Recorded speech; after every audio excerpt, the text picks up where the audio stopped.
ચાલો વિદ્યાર્થી મિત્રો, ધોરણ 10 ગણિત પ્રકરણ 11 રચના લેક્ચર 4 માં તમારું સ્વાગત છે. મિત્રો, આપણા નવા એડિટિંગ અભ્યાસક્રમ મુજબ આજે આપણે આ લેક્ચર 4 નો છેલ્લો લેક્ચર છે, એટલે કે પ્રકરણનો. પછી આગળની રચના આપણે શીખવાની કોઈ જરૂરિયાત નથી, કારણ કે આનો ઉપયોગ તમારે આગળ એવો કંઈ આવવાનો નથી, નહીતર આપણે એમાં શીખવી પડે. તો મિત્રો, આગળની જે 3 લેક્ચરની રચના બરાબર તૈયાર કરી જ નાખી હશે. હવે આ ચોથા લેક્ચરની રચના આપણે જોઈ લઈએ. આમ તો આપણે અભ્યાસક્રમ મુજબ એક જ રચના બાકી છે, સ્વાધ્યાય 11.2 ચોથો દાખલો એટલે રચના. શું કહે છે જો એ પહેલા એને આપણે સમજીએ. તમને એમ કીધું છે આની અંદર 5 સેમી ત્રિજ્યાવાળા વર્તુળના, તો આપણે 5 સેમી ત્રિજ્યાવાળું વર્તુળ રચવું પડે, જેમની વચ્ચેના ખૂણાનું માપ 60 થાય તેવા સ્પર્શકો રચવા છે. એટલે એને બે બહારના બિંદુમાંથી સ્પર્શક રચવો પડે, બહારના બિંદુમાંથી બે સ્પર્શક, કારણ કે તો જ એની વચ્ચે ખૂણો થવાનો છે. સ્પર્શકો વચ્ચે 60નો ખૂણો થાય તેવી રચના કરવી છે. તો ઘણા શું કરે, વર્તુળ દોરી નાખે. ચાલો આપણે દોરી નાખીએ. જો મેં પક્ષ લખ્યો, 5 સેમી ત્રિજ્યાવાળું વર્તુળ આપેલ છે, બીજું કાંઈ નથી. અને આપેલ વર્તુળને બહારના બિંદુમાંથી સ્પર્શકો વચ્ચે 60નો ખૂણો બને તેવા સ્પર્શકો રચો. તો પહેલા તો આપણને 5 સેમી ત્રિજ્યાવાળું વર્તુળ આપ્યું છે, તો આપણે 5 સેમી ત્રિજ્યા નિશ્ચિત કરવી પડે. તો ફૂટપટ્ટીથી આપણે 5 સેમી ત્રિજ્યા નિશ્ચિત કરી દઈએ.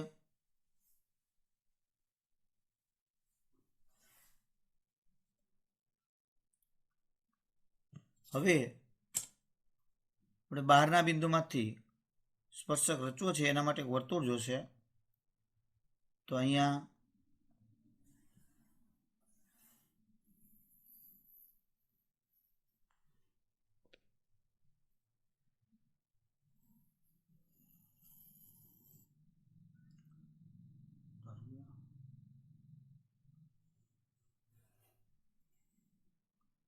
જો આપણે આ વર્તુળ દોરી નાખ્યું. હવે બહારના બિંદુમાંથી આપણે સ્પર્શક રચવો છે. પહેલા તો આનું કેન્દ્ર છે એ આપણે નિશ્ચિત કરેલું જ છે, એનું નામ આપી દઈએ, ઓ કેન્દ્ર કહી દઈએ. બહારનું બિંદુ આપણને ક્યુ છે આપ્યું નથી, એટલે આપણી જાતે ગમે તે લઈ લેશું. પણ હવે હું અહીંયા કઈ જગ્યાએ બિંદુ લઉં જેથી તેને સ્પર્શક દોરું તો એ બે સ્પર્શકો વચ્ચેનો ખૂણો 60 થાય. તો ગમે તે જગ્યાએ તમે બિંદુ લઈ લેશો તો 60નો ખૂણો થાય એવું નિશ્ચિત નહીં થાય. એટલે આપણી રચના ખોટી પડશે, એ ફાઇનલ વસ્તુ થઈ ગઈ, રચના સાચી ન પડે. તો હવે આપણે શું કરવું પડશે? તો આપણે એને ઊંધેથી કામ કરવું પડશે. તો એને આપણે જોઈએ. જો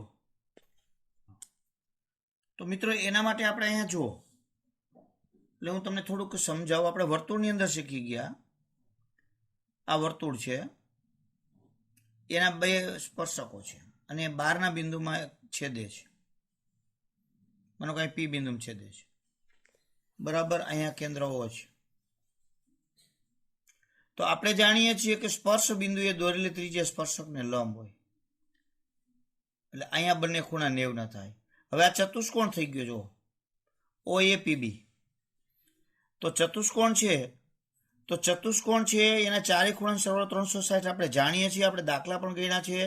આ 90 થાય તો આ બંને ખૂણા પૂરક થાય. જો તમારે ખૂણો અહીંયા 60નો જોતો હોય તો અચૂક અહીંયા ખૂણો તમારે 120નો થાય જ, કારણ કે તો જ સરવાળો 180 થાય.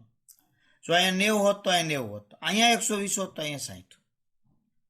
તો હવે તમે સ્પર્શક છે એ પહેલા દોરી નાખો તો 60ના ખૂણાનું સેટિંગ નહીં થાય. તો આ રચના ઊંધી છે, તમારે ઊંધેથી લેવું પડે. તો બાજુમાં જો હું દોરું એટલે ખબર પડે. તો વર્તુળ તો આપણે દોર્યું. હવે આ પી બિંદુ ક્યાં લેવું કે જેથી કરીને સ્પર્શકોનો 60નો ખૂણો થાય નિશ્ચિત થતો નથી? તો પહેલા હું ત્રિજ્યા દોરી નાખું, સ્પર્શક નહીં. અને ત્રિજ્યા હું એવી રીતે દોરું, એના વચ્ચેનો ખૂણો 120નો થાય. તો પહેલા એક ત્રિજ્યા તો ફૂટપટ્ટીથી દોરાઈ જાય, પછી પરિકરની મદદ વડે અહીંયા 120નો ખૂણો થાય તો બીજી ત્રિજ્યા લઈ લો. એટલે અહીંયા 120નો ખૂણો મેં બનાવ્યો, એ બની જાય. હવે આ ત્રિજ્યાને હું લંબ એક રેખા દોરી નાખું, બરાબર. એટલે એ સ્પર્શક આપણો થયો. આને એક લંબ રેખા દોરી નાખો. તો જ્યાં છેદે અહીંયા પી બિંદુ, તો આ 120 તો 60 તૈયાર થઈ જાય. તો હવે પ્રશ્ન એ આવ્યો કે અહીંયા 120 ખૂણો કઈ રીતે લેવો અને અહીંયા લંબ કેવી રીતે લેવા. જો બે વસ્તુ મહત્વની થઈ. તો 120 ખૂણાની રચના આપણે 9મા ધોરણની અંદર શીખી ગયા છીએ, એ રચના કરવી પડે. એટલે પહેલા આપણે ત્રિજ્યા દોરવી પડે, બે વચ્ચે ખૂણો 120 થાય. ત્રિજ્યાના અંત્ય બિંદુ એટલે કે સ્પર્શ બિંદુ એટલે કે જે બિંદુ થાય એને સ્પર્શ બિંદુ ગણી એને સ્પર્શક દોરવો એટલે કાટખૂણો બનાવવો પડે. તો અહીંયા કાટખૂણો બનાવો, લંબ એટલે કાટખૂણો, કાટખૂણાની રચના કરવાની. તો તમારે 90નો ખૂણો આવડવો જોઈએ અને 120નો આવડવો જોઈએ. મિત્રો એ બરાબર ધ્યાનપૂર્વક જુઓ, એ કેવી રીતે રચી શકાય એ હું તમને શીખવાડું.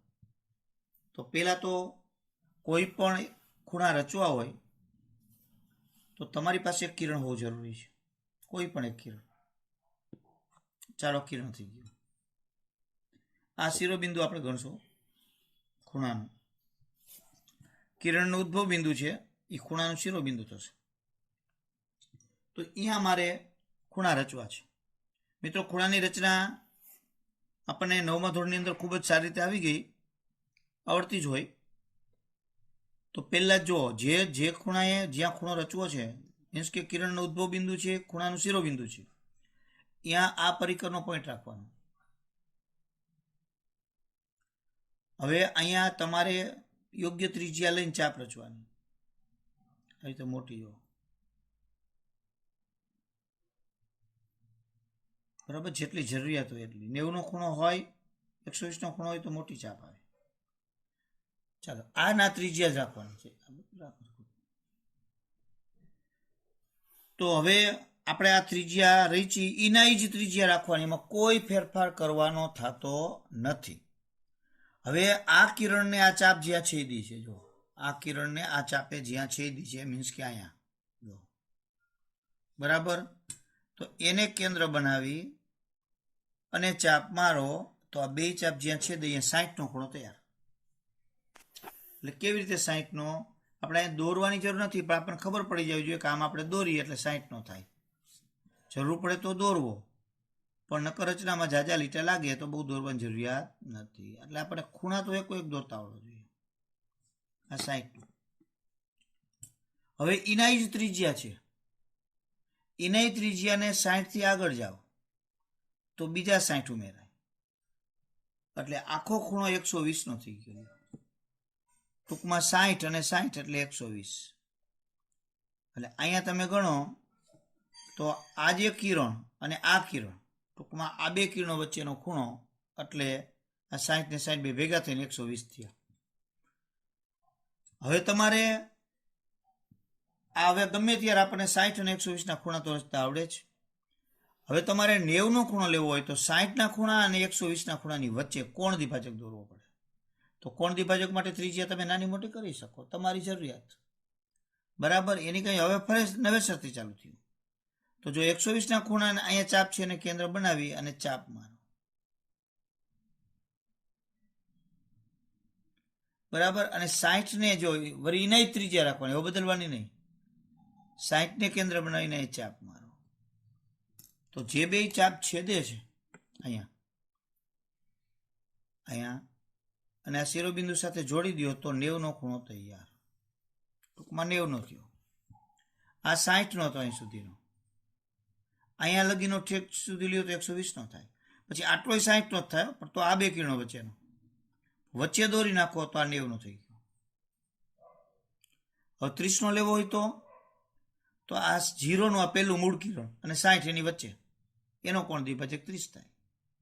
45નો લેવો હોય તો 30 અને 60ની વચ્ચે દોરો, અથવા તો મૂળ કિરણ અને 90ની વચ્ચે દોરો. જો મૂળ કિરણ અને 90, 0 અને 90 એની વચ્ચે એટલે 45. 30 અને 60 એની વચ્ચે 45. 0 ને જો 30નું દોરો તો વચ્ચે આવે 15. આપણે અહીંયા 90ની જરૂરિયાત છે ને 120ની. તો 120નો ખૂણો દોરવા માટે એક ચાપ અને આગળ વધીને બીજી ચાપ, એટલે 120 થઈ જાય. અને 90નો દોરવો હોય તો 60 અને 120 છે એની વચ્ચે તમે 90નો દોરી શકો. એટલે એના માટે એ રચના કરવી પડે 60 અને 120, અને પછી વચ્ચે 90નો થાય. તો આપણે બે ખૂણાની જરૂરિયાત ઊભી થશે. જો અહીંયા 120ની અને અહીંયા 90ની, તો બે દોરવી પડશે. ચાલો આપણે એમાં જ દોરીએ. તો તો જો મિત્રો આપણે વર્તુળ દોર્યું 5 સેમી ત્રિજ્યાવાળું. હવે મારે બે ત્રિજ્યાની રચના કરવી છે. કેવી બે ત્રિજ્યા મિત્રો? 120 ખૂણાની. 120 નો વચ્ચે ખૂણો થતો એ બે ત્રિજ્યા. તો એના માટે હું એક કિરણ તો છે એક ત્રિજ્યા તો હું દોરી જ નાખું. તો એના માટે મેં એક ત્રિજ્યા દોરી નાખી. જુઓ, એવું નથી આટલી જ આમ માપીને લેવી, ગમે આમ લઈ શકો. ત્રિજ્યા ગમે તે એક દોર નાખવાની. આપણે આ બાજુ રચના કરવી છે, ગમે આવશે એટલે આપણે આમ દોરી. હવે અહીંયા 120 નો ખૂણો એટલે આ ત્રિજ્યાનું આપણે નામ દેવું હોય તો આપણે નામ પણ આપી દઈએ. માનો કે આને એ કહી દઈએ કે બી કહી દઈએ, જે કે કેવું હોય તે. હવે અહીંયા મારે બીજી ત્રિજ્યા દોરવી છે. તો ટૂંકમાં અત્યારે વર્તુળને ભૂલી જ જાઓ. આને છે એને મારે 120 નો ખૂણો દોરવો છે. તો મારે શું કરવું પડશે? 120 નો ખૂણો દોરવા માટે ઓને કેન્દ્ર બનાવીને ચાપ મારવી પડશે. કોઈ એમ કે સાહેબ નવી ચાપ મારી કે આ વર્તુળને ચાપ ગણી લઈએ? વર્તુળને ચાપ ગણી લ્યો તો એ ઉત્તમ. અને નવી મારવી હોય તો અંદર નવી મારો અથવા બહાર મારો નવી, જ્યાં મારવી છૂટ. તો માનો કે આપણે વર્તુળને જ કેન્દ્ર ગણી લઈએ. બરાબર, વર્તુળને જ ચાપ ગણી લઈએ. જો આ ચાપ થઈ ગઈ, પછી એને કેન્દ્ર બનાવીને આમ ચાપ મારીએ એટલે હવે આ ખૂણો 60 નો થાય. અહીંયા તમે દોરો તો 60 નો, અને આગળ જાઓ તો અહીંયા દોરો એટલે 120. તો 120 એટલે આપણે નવી ચાપ ન મારવી પડી, વર્તુળમાં જ આપણે ચાપ આવી ગઈ. એટલે હવે અહીંયા હું બીજું ત્રિજ્યા દોરી નાખું. બીજી ત્રિજ્યા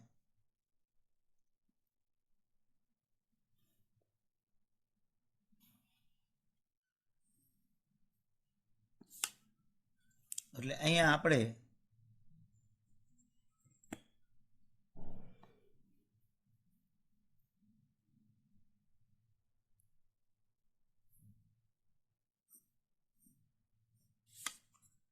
ત્રિજ્યા થઈ ગઈ.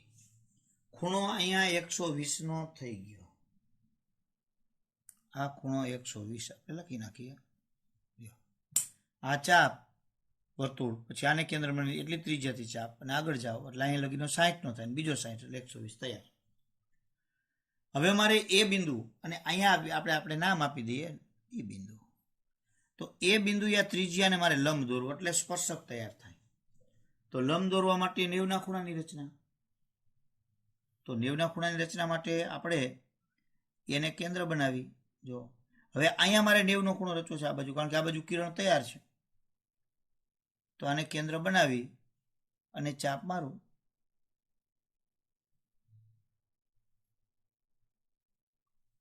બરાબર, હવે અહીંયા કેન્દ્ર બનાવજો અને 60 ના ખૂણાની રચના કરું. હાલો આ 60 નો, પછી 120.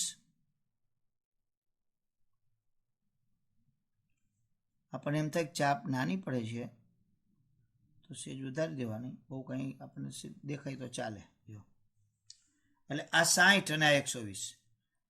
તો હવે સીધી ચાપ મોટી કરી નાખો એટલે દોરતા ફાવે, બાકી કંઈ જરૂર નથી. જો નવેસરથી જ હવે 60 અને 120 ની વચ્ચે ફરીથી મિત્રો જુઓ બરાબર ધ્યાનપૂર્વક કે આ ત્રિજ્યા છે.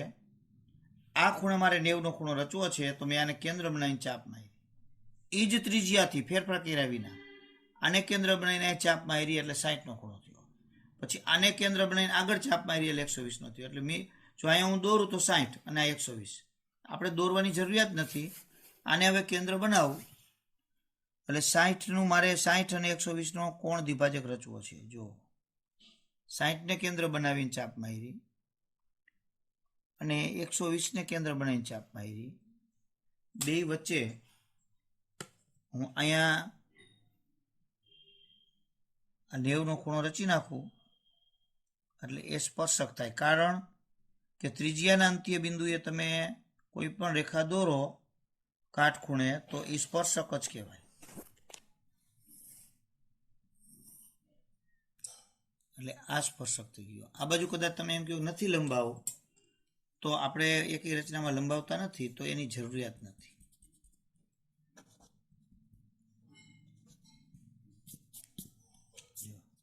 તો આ એક તમારી રેખા થઈ ગઈ 90 ના ખૂણાની.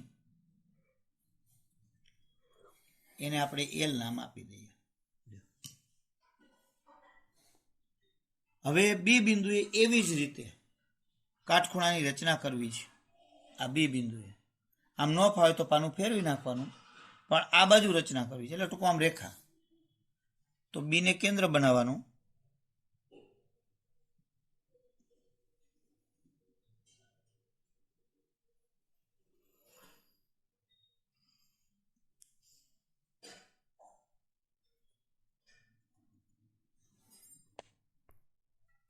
તો હવે બી બિંદુએ આપણે કેન્દ્ર રાખીને ચાપ મારી, એટલી જ ત્રિજ્યા રાખવાની. ત્રિજ્યામાં કોઈ જાતનો ફેરફાર કરવાનો થતો નથી. બરાબર? ભૂલે ચૂકી થઈ ગયો હોય ફેરફાર.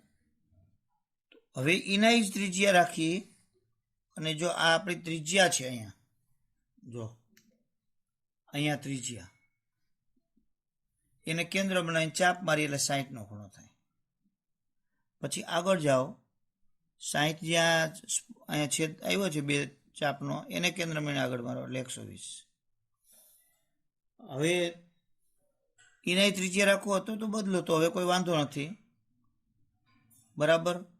60ને કેન્દ્ર બનાવીને ચાપ મારો, અને આ 120 વાળી ચાપને કેન્દ્ર બનાવીને ચાપ મારો. આ બે ચાપોને જો,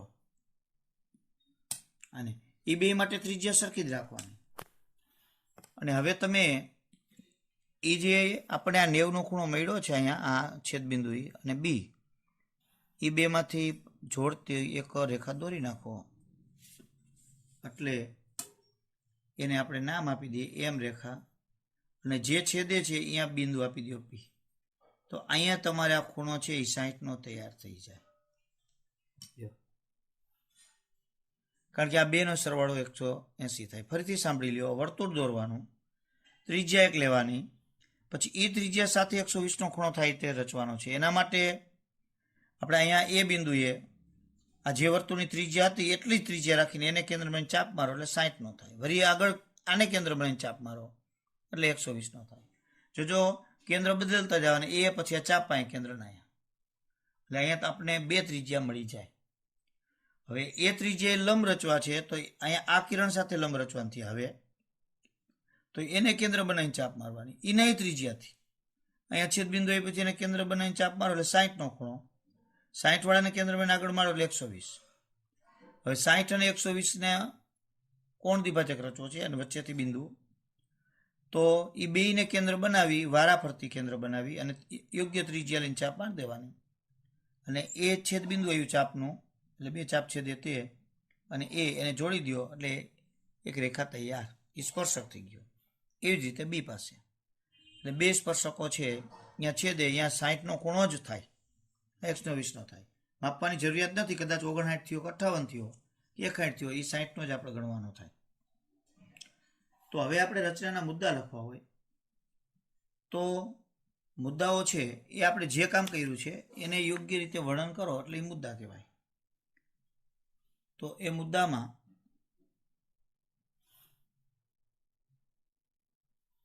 તો પહેલું જ કામ આપણે શું કર્યું? વર્તુળ દોર્યું. કેટલી ત્રિજ્યા વાળું? તો કે 5 સેમી ત્રિજ્યા વાળું. કેન્દ્ર કેન લીધું છે? O. તો સંકેતમાં લખીએ તો O કેન્દ્રિત 5 સેમી ત્રિજ્યા વાળું આ રચતા. એટલે પહેલો મુદ્દો થયો. પછી બે ત્રિજ્યા લીધી આપણે વર્તુળની. કઈ? OA અને OB. તો વર્તુળની ત્રિજ્યાઓ OA અને OB, OA અને BO એવી રચતા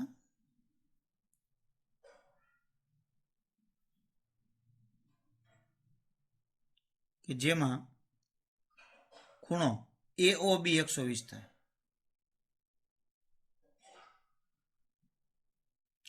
AOB બરાબર 120 થાય. શું કામ? તો કે 180 માંથી આપણે 60 ખૂણો બાદ કરીએ છીએ એટલે 120 કરવો છે. કારણ કે અહીંયા 60નો બનાવશું ને તો 180 માંથી બાદ, કારણ કે બેનો સરવાળો 180 થાય. એટલે આવું તમે લખી શકો. કદાચ ભૂલાઈ ગયો તો ચાલે, એની કંઈ બહુ જરૂરિયાત નથી, પણ એ આપણને ખ્યાલ આવે. જો અહીંયા 90નો ખૂણો માંગ્યો હોત તો અહીંયા 90નો બનાવે. તો અહીંયા 180 માઇનસ 90 તો 90 આવે. તો અહીંયા બે ત્રિજ્યાઓ છે આપણે આ રીતે લીધી.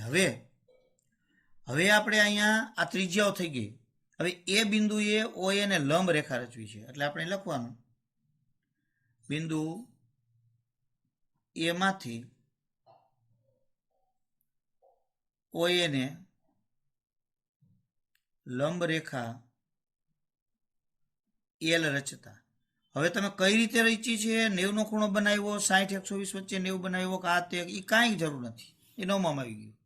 ટૂંકું ટચા એ માંથી OA ને લંબ રેખા રચતા લ્યો. પછી બિંદુ બી માંથી OB ને, જો આ બિંદુ બી માંથી બિંદુ બી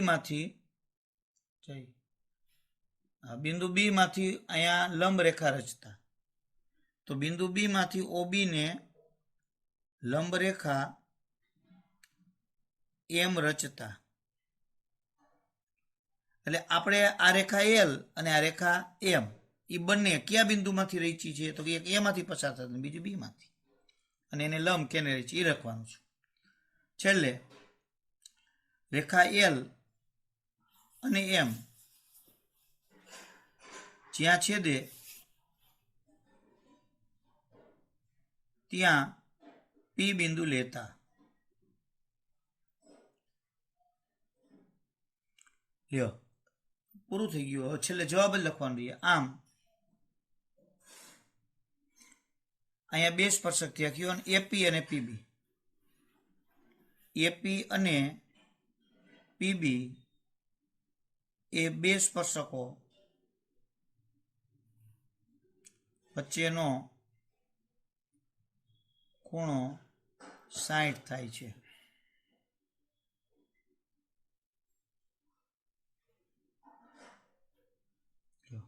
એટલે બે સ્પર્શકો થઈ ગયા બહારના બિંદુમાંથી, ને એનો અથવા તો એમ લખી શકાય માગેલ સ્પર્શકો P અને PB છે. એટલે આ રીતે રચના છે એ તમારી ચોથી. એટલે અહીંયા આપણે તમારા અભ્યાસક્રમ મુજબની બધી રચનાઓ છે એ પૂર્ણ થઈ ગઈ. મિત્રો, આપણે સ્વાધ્યાય 11.1માં રેખાખંડનું 2 ભાગમાં વિભાજનની રચના જોઈ હતી. માની લો કે તમને 3 ભાગમાં વિભાજનની રચના પૂછી, કારણ કે આ વખતે રચના ઓછી છે અને 2 રચના પૂછાય એવી શક્યતા છે. એટલે કદાચ પરીક્ષક એકાદી રચના આવી બહારની કેવી કંઈક મૂકી દે કદાચ, તો આપણને એનો ખ્યાલ હોવો જોઈએ. તો રેખાખંડને આ જ ક્રમમાં એટલે કે 2:3:4 ગુણોત્તરવાળા 3 ભાગમાં વિભાજિત કરતા બિંદુ મેળવો અને મુદ્દા લખો. તો પક્ષમાં આપણને કોઈ પણ રેખાખંડ આપેલ છે તો આપણે લઈએ. AB રેખાખંડ આપેલ છે. હાલો રેખાખંડ, હવે અહીંયા માપ આપ્યું નથી એટલે આપણે રીતે કોઈ પણ લઈ શકીએ. માપ આપે તો એ માપમાં લેવાનું આપેલ છે. હવે કૃત્યમાં અહીંયા થશે તમારે એને 3 ભાગમાં વિભાજિત કરતા બિંદુ મેળવવાના છે. એટલે આપણે કહીએ કે AB ને A તરફથી, આપણે આ જ ક્રમમાં કીધું એટલે A તરફ આપણે લઈ લઈએ. A તરફથી 2:3:4 ભાગમાં વિભાજિત કરવા. તો ચાલો આપણે મિત્રો પેલા રેખાખંડ તો દોરી જ નાખીએ.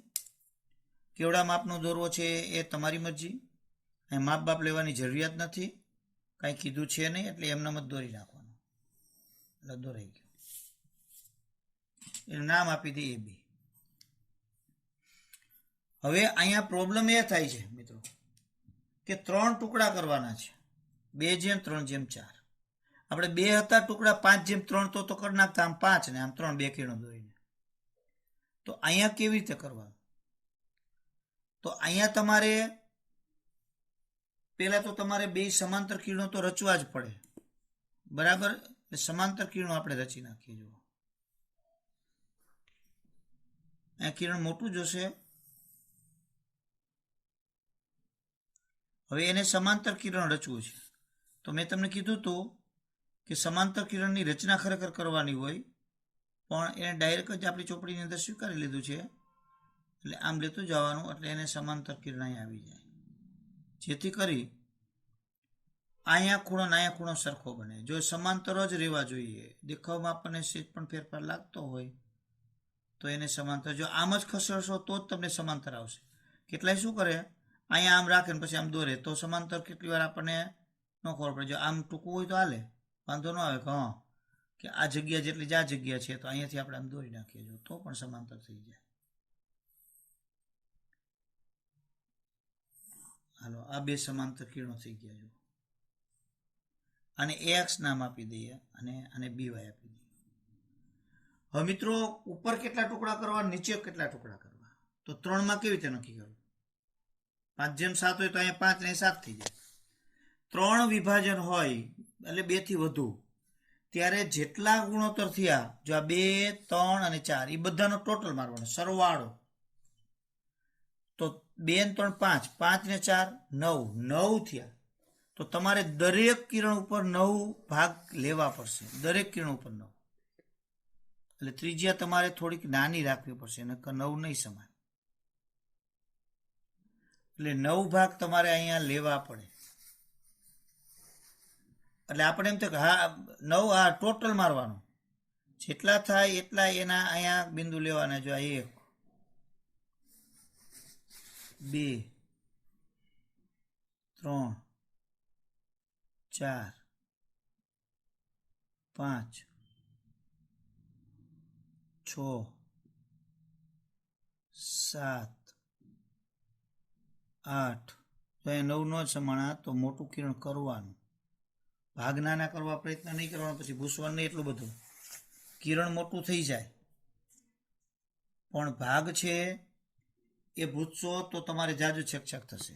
રચના આખી ફરીથી દોરવાની જરૂરિયાત ન હોય, વધારી દેવાનું, એમાં કાંઈ વાંધો નહીં. ઇનાઇઝ ત્રિજ્યા આપણી પાસે હોય તો આ બાજુ પણ ઇનાઇઝ ત્રિજ્યાથી જ આપણે 9 ભાગ કરવાના છે.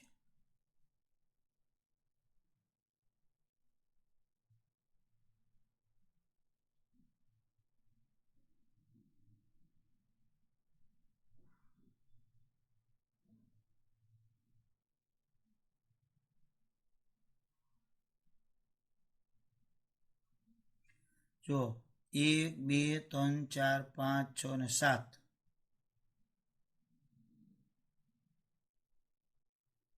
8. હવે આપણે એને લંબાવી દઈએ.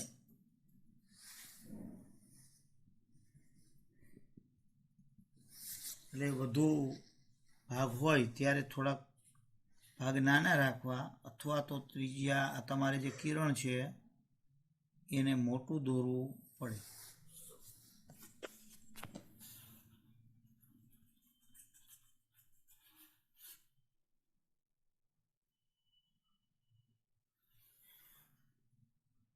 સેજ નાના ભાગ રાખો તો વાંધો ન આવે. હવે આપણે એના નામ આપી દઈએ. જો એ તો પછી 1 થી જ ચાલુ થાય. A1, A2, 3, 4, 5, 6, 7, 8 અને 9. જેટલા ભાગ છે એટલા નંબર સુધી આવે. એ જ રીતે B ઉપર B1, 2, 3, 4, 5, 6 અને 7, 8 અને 9. ચાલો હવે અહીંથી કાંઈ નથી, સિમ્પલ ને સાદું. કેટલા ભાગ છે? 2. તો અહીંથી લેવાના 2 ભાગ. હવે આના 2 ભાગ ને આના 2 ભાગ જોડો નહીં થાય. જોજો તો પછી 3 ભાગ કેવી રીતે લેવા? એટલે હવે તમારે કાં અહીંયા આ એ બિંદુને છેલ્લે સાથે જોડી દો, નહીતર નક્કી કરી નાખો આ બાજુથી 2 ભાગ અને છેડેથી જ 2 ભાગ લેવાના. એટલે અહીંયા 2 લ્યો, A2, તો અહીંયા B7 જો. એટલે અહીંયા તમારે આ 2 ભાગ અને આ 2 ભાગ, એટલે આ 2 ભાગ જ થાય છે. આ 2, 2 તો 2. 2 પછી કેટલા ભાગ લેવા છે? 3. હવે અહીંયા ગણવાના 1, 2 અને 3. એટલે અહીંયા આવશે જો, અહીં 1, 2 ને 3. એટલે અહીંયા 4 આવશે ને અહીંયા 5. એટલે અહીં નકામ આવેલું જવાનું. હાલો 1 ભાગ થયો, આ બીજો ભાગ થયો અને આ ત્રીજો ભાગ થયો. બરાબર. એટલે 2 બાજુ ઉપર નીચે 3 ટુકડા થાય, વચ્ચેનો ગેપ આવે એવા એને જોડી દેવાનું. અહીંયા કેટલા વધ્યા? 1, 2, 3 ને 4. અહીંયા 1, 2, 3 ને 4. પૂરું. આ P અને આ Q બિંદુ. કોઈ એમ કે સાહેબ આને આ છેડા ને આ છેડા જોડી દઈ તો જોડો જ ભલે ને, જરૂર નથી, જોડી શકાય, પણ આપણે તો આ વિભાજિત બિંદુ જોતા તો મળી ગયા. સિમ્પલ જ વસ્તુ છે. તો આ મુદ્દા લઈએ. તો પહેલા શું કામ કર્યું? રેખાખંડ રચ્યો. તો રેખાખંડ AB રચતા, એટલે આ પહેલો મુદ્દો આપણે. હાલો પછી શું કર્યું? કિરણ રચ્યા. તો કિરણ X અને કિરણ BY રચતા. બરાબર, બે કિરણ રચ્યા, X ને BY. પણ એ બે કિરણ કેવા છે? તા જે બંને સમાંતર છે, એટલે કે સમાંતર હોય એવા રચ્યા. તેમજ જ્યાં ખૂણો બેનો XAB અને ABY સરખો થાય, એટલે એ બીજો મુદ્દો થયો. ત્રીજો મુદ્દો આપણે રચના, આ બધા મુદ્દાઓ છે એ 11.1ની રચના લીધી ત્યારે બહુ સારી રીતે જોઈ ગયા છે. હવે કિરણ AX પર, કિરણ AX પર A1 A2 A3 dot dot dot A9 અને કિરણ BY પર, BY કિરણ પર કે કિરણ BY પર B1 B2 dot dot dot B9 એવા બિંદુ લેવાના છે. એવા બિંદુ લેતા જેથી A1, જો આ A1 નું માપ, એવી જ રીતે A1 A2 એનું માપ આ બધા સમાન થતા જાય. ક્યાં લગી? A8 A9 સુધી, અને એના જેટલું જ B1 બરાબર dot dot dot B8 B9 થાય. ટૂંકમાં એ બધા ટુકડા સમાન થાય એવા બિંદુ બે કિરણો પર લેવાના થાય. છેલ્લો મુદ્દો, કેને કેને જોડ્યા? તો કે A2 B7 પછી A2 B7 જોડતા, જે AB ને છેદે ત્યાં P બિંદુ લેતા. બીજો મુદ્દો કરી નાખીએ. હાલો બીજું કેને જોડ્યું? A5, જો અહીંયા A5 B4 ને જોડતા, જે AB ને છેદે ત્યાં Q બિંદુ લેતા. આમ છેલ્લે જવાબ P અને Q એ આપેલ રેખાખંડને 2:3:4 માં વિભાજિત કરે છે. એટલે આ રીતે એ રચના છે એવી કદાચ 12ની આવી પૂછે તો એક વધી ના પૂછી શકે. એટલે શક્યતા આટલી જ રચનાની અંદર ગણી શકાય. તો મિત્રો આટલી જ રચનાઓ છે અને બહુ સારી રીતે ગણજો. 8 માર્કની શક્યતા ગણાય જ. એટલે પાસ થવાવાળા માટે તો આ વખતે બહુ ઇઝી વસ્તુ છે. 2 રચના પૂછે, 2 પ્રમેય પૂછે એટલે 16 માર્ક તો એના સીધા જ થઈ જાય. એટલે મિત્રો સારા માર્કે પાસ થવું એના માટે પણ જરૂરી છે, અને માનમાન પાસ થાય વિદ્યાર્થી નબળા છે એના માટે પણ જરૂરી છે. એટલે આટલું આપણે રચનાની અંદર રહેવા દઈએ. અસ્તુ.